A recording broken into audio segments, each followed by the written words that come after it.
Magalornish Alex an féidir leat chuirsí anamh dom le a hail an srá pictiúr seo dar teideal Comórtas Cócaireachta TG4.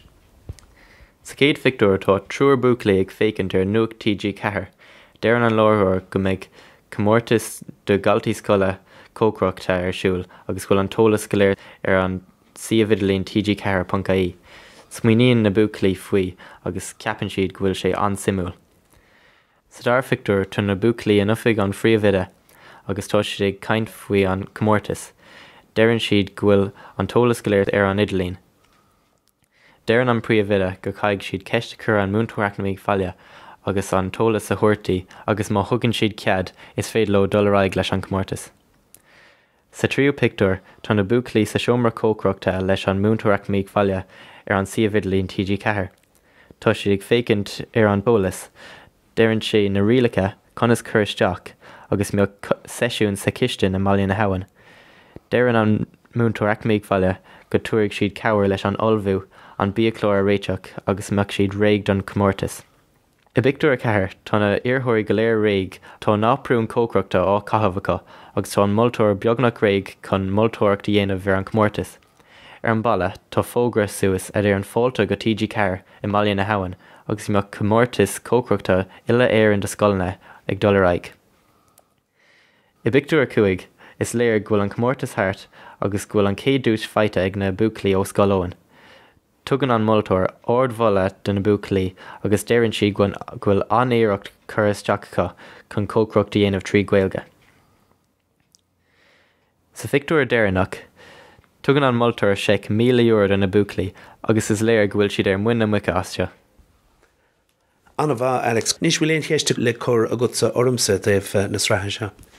Sa céad pictiúr cóhfuil na buaclaí site. Sa chéad pictiúr tá na buaclaí is cosúil goil siad site sa seomra site agus iad gathíoracha compórtacha fechann ar an deilefís. I pictiúr 4 cad atá leagtha amach ar na báirdacha. I pictiúr 4 tá na comhábhar ar fad don Cócaireachta tá siad a dul a dhéanamh.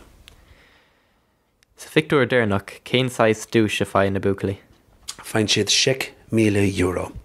Nis ceiste le cur gomsa inis ortsa Alex agus sinna féchann ar seo. It's a tarna pictiúr tá siad in ifig an phríomhide cén tá méid de réir an clog atá an bhalla. De réir an clog tá sé fé chun inné. Goma agus in sa cúigú pictiúr an sin hís an sean nuair atá moltóir ag fógart an bhuathóra. Céfad duine atá sa pictiúr sin? Tá cúigear sa pictiúr seo.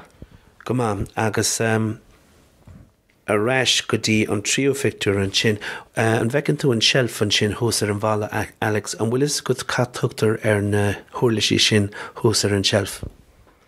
Tá meana ar na shelfanna. Meana na scálaí mean fear gur mágad. Sinna goibh Alex agus mean fear Alex a sin cheadaine a chug faoi ceandas na sraitheanna pictiúr seo a dhéanamh dún. Comórtas Cócaireachta ar TG4 tá sé ar measc an fichesrá pictiúr atá fáilte an roinine dachas le haig hArdteiste Scrúdú Béil hArdteiste na bliana se. An cheist dhearannach sin a chuiris ar an sináine tagann sé ón gúlra tá mé tagart a ridéigen atá an sa chúlann sin ar pictiúr ifir trí.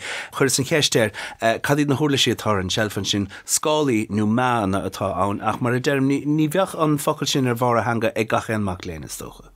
Ní féach ach ní leis scile mo chuirm se mar tuigeann an gclár go mbeidh ceisna le chur caithfidh go mbeidh réamhalbhán déanta acha ar gacéin seo. Agus sinna caintear se agus be mé caint níos déanaí faoi seo chumá na ceisna a chuireann an scrúdathóir agus an íorthóir tá trí ceist an duine le chur agus na ceisna a chuireann an scrúdathóir caitheadh siad a bheith bunathe ar na pictiúirín sa chuid siad an scrúdú caitheadh siad a bheith bunathe ar na pictiúirí atá de chóirimach. Mar sin ní bheith sé chur ceisna faoi rud ar béhéile ach an ráin an rud atá de chóirimach. So tá gachéon seansa go an talbhúchan dhéanamh leis seo. Agus ba chóir go mbeidh si go léir ceart.